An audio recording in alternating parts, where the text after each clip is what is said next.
Hey guys, HDvee here, and welcome to a huge video on Pokemon. Yesterday, an interview did get released on Eurogamer, basically with Junichi Masuda, that states all the stuff that's going to be going on with Pokemon in the future, about open world Pokemon still being on the cards, loads of stuff about Let's Go Pikachu and Let's Go Eevee. It's just a really good interview. This video is going to be quite long because it is pretty long of an interview, but we're just going to go through it all and talk about it, and I hope you guys do enjoy. So if you are excited, drop a like down below. I really do appreciate it. Subscribe if you're brand new, because we do daily Pokemon content on this channel. With all of that out of the way though, guys, let's get into the video, and I really hope that you guys enjoy. So, a couple of weeks ago, alongside an extended hands-on preview of Let's Go Pikachu and Eevee, we talked to Junichi Masuda, Executive Director and Head of Game Development at Pokemon's main studio, Game Freak, as well as fellow designer Kinsaku Nabana, about some of the nitty-gritty details fans are always after, including how the whole Meltan reveal came about, HMs, and those perpetual questions of difficulty, open worlds, and the series' future. So, the first question. So, the question's obviously in bold, and then Junichi Masuda's answer is followed by Junichi Masuda. You can kind of see it. Anyway, so it's been 20 years since the release of Pokemon Red and Blue in the West, 19 here in Europe, so first of all, congratulations. Was that anniversary one of the main reasons you chose to set Let's Go in the Kanto region as a retelling of Pokemon Yellow? So Junichi Masuda said, so actually it was more than one of the main targets of these games as kids who haven't had the opportunity to play Pokemon Go because, you know, they don't have a smartphone.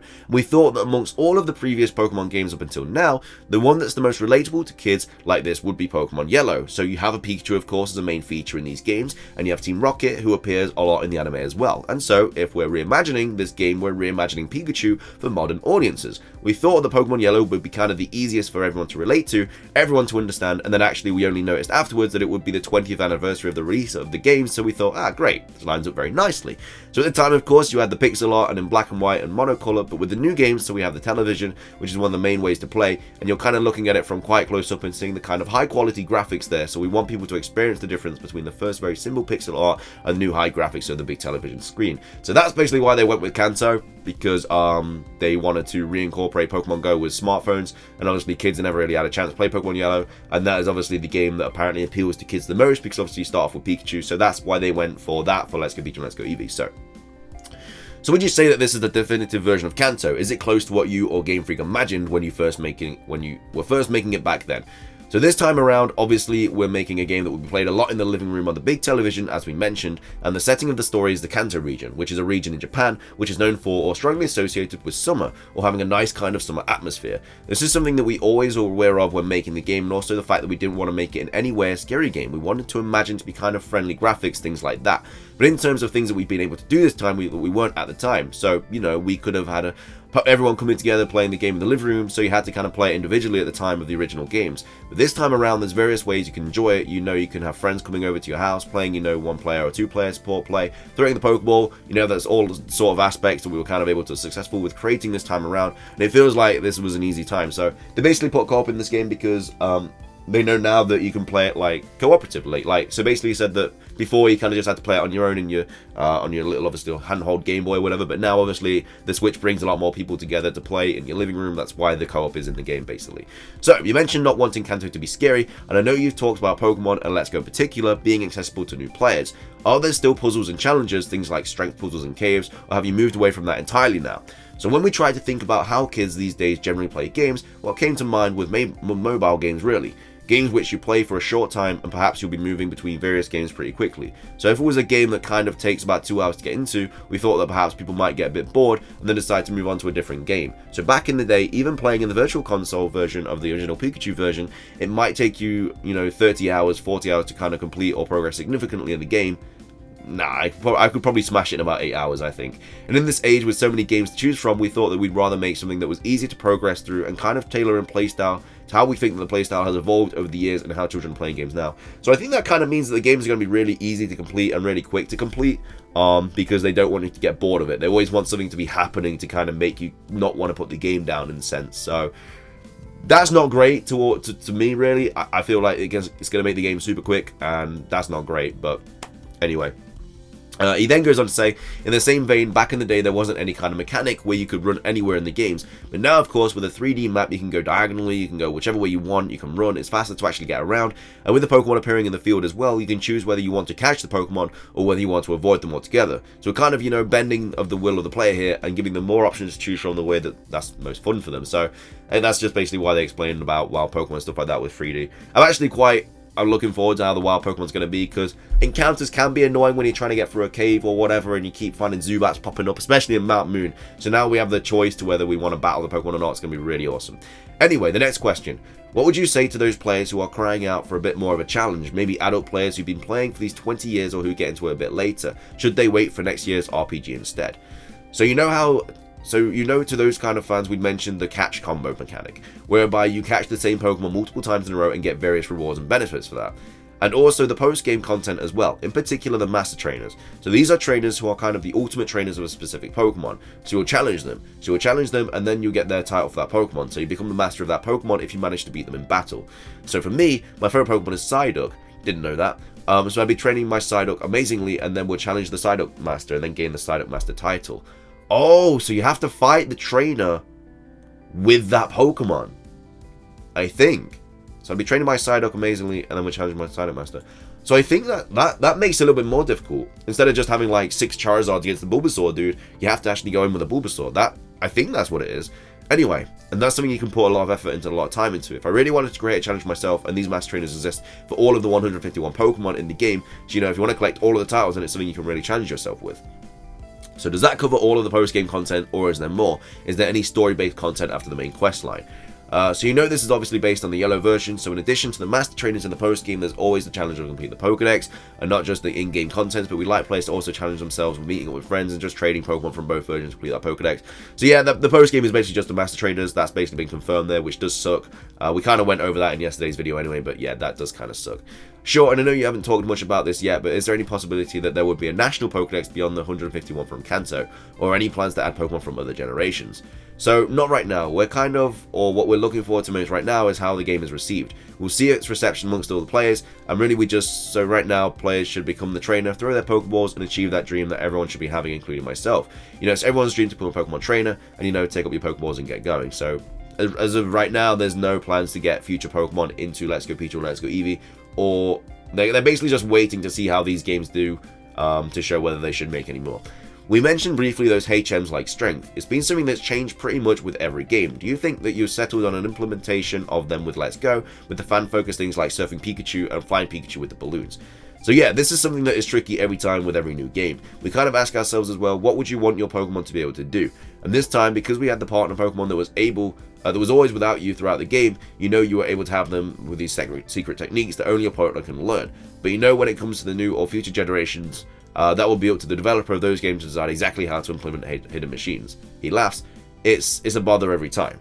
It really is difficult, so sometimes, you know, players, you become unable to progress in the game, so you kind of get stuck somewhere. It's really bothersome, but it would be a bit boring if we just had the players push the blocks themselves. It kind of means that you have to carry your starter Pokemon around with you in the game, otherwise you're not going to be able to cut down trees and stuff like that, so that's kind of cool. It makes sense, to be fair. But yeah. So anyway, so do you see a future where you just don't have HMs at all and use another system to manage how players progress? It's not really like a technical issue that we have with these. It's just like, you know, if you teach a Pokemon Surf and then you go out on an island and then you have your Pokemon forget Surf and then you're stuck on that island, what are you supposed to do with that? It's just every time it's the same type of problem, right? You can solve that issue. So if that were the case, then the player would just have to be swimming across the ocean themselves, carrying their Pokemon, and you're like, well, am I the Pokemon or is that? I'm not sure about that, because you can never really... You can't forget Surf, can you? Like, it's a HM, so I'm not sure about that. Anyway. Okay, so something else I want to talk about on a completely different topic was Meltan. It had a really unusual reveal. It was really exciting for us to try and figure out what was going on. On the day when it was discovered in the network traffic of Pokemon Go, shortly before it appeared in the game, was that a leak, or was that intentional? So a reveal disguised as a leak to intentionally get people excited.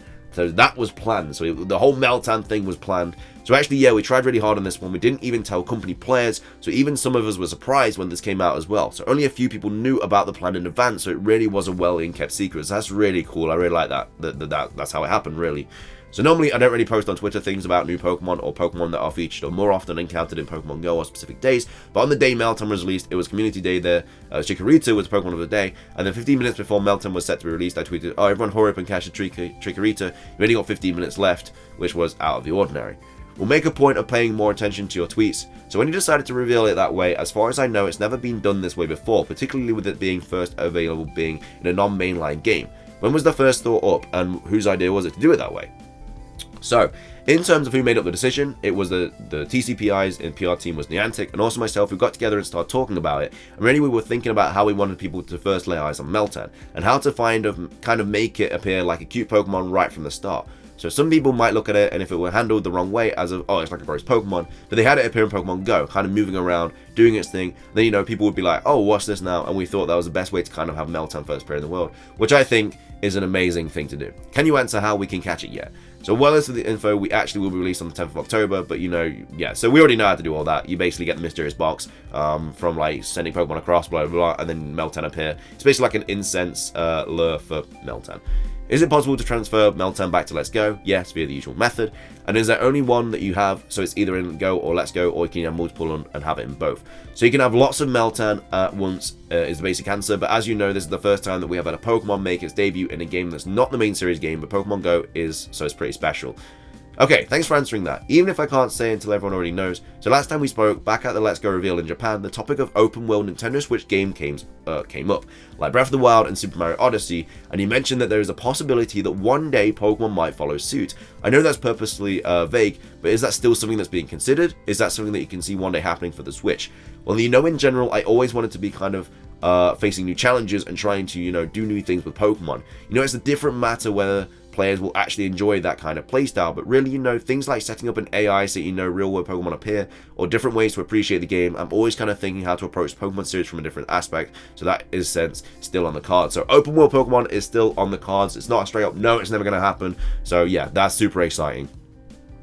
I also wanted to quickly ask about the Pokemon that are available in the game, like those which are related to Kanto, but not in the original 151. Pokemon like Igglybuff or Magmortar that tied to the first generation Pokemon. What was the reasoning behind leaving those out? So kind of at the basis of it, you know, that is in the first generation there aren't any Pokemon eggs. So, you know, when we thought about how these would be Pokemon hatched in the first place, it kind of didn't make any sense. But also, you know, we wanted to spend more time and put more effort into making the Kanto Pokemon, the original 151, as well as made as possible, and as expressing them as we could. Sure, and does it suggest you have one eye on another Let's Go style game and set in Johto? So, you know, maybe, if everyone enjoys playing these games, but you know more than that, I know that a lot of people have fans that have spent a lot of time hatching eggs, they've hatched a lot of eggs. We want them to kind of discover new ways to enjoy Pokemon games. You know, I'd be really sad to think for them Pokemon is hatching eggs, so with one we're trying to show them a different side of the game. Finally, I know you can't talk about any specifics just yet, so what I want to know is when you can start talking about the 2019 RBG. Sometime next year. So, ooh, spicy little ending then. So sometimes next year is when they're going to be talking about Gen 8. But that is the interview. So obviously the main things about it, it basically just tells you all about Let's Go, the Meltan reveal, obviously the fact that open world Pokemon games still going to be, could still be a thing, which I'm really excited about. And yeah, that's pretty much the interview. What do you guys think about this interview? Personally, it's definitely answered a bunch of the questions about the post game, obviously. Why they obviously chose Let's Go Pikachu and Let's Go Eevee to be set in Kanto, specifically Pokemon Yellow. There obviously could be another Let's Go game set in Johto, but they're basically just seeing how Let's Go Pikachu and Let's Go Eevee does before they do anything else. So I think that right now they're just concentrating on Generation 8, maybe Diamond and Pearl remakes, and then maybe there'll be another Let's Go game in the future. It really just depends how these games do. And I think these games are going to do well. I really do. But yeah, we're just going to have to wait and see what happens with that. But that is everything for this video. If you guys did enjoy, please do drop a like down below. Subscribe if you're brand new, because I do daily Pokemon content on this channel. And yeah, leave a comment down below. What do you think about this video? But yeah, that's everything from me, guys. Thank you so much for watching. Have an amazing rest of your day. And until next time, guys, peace.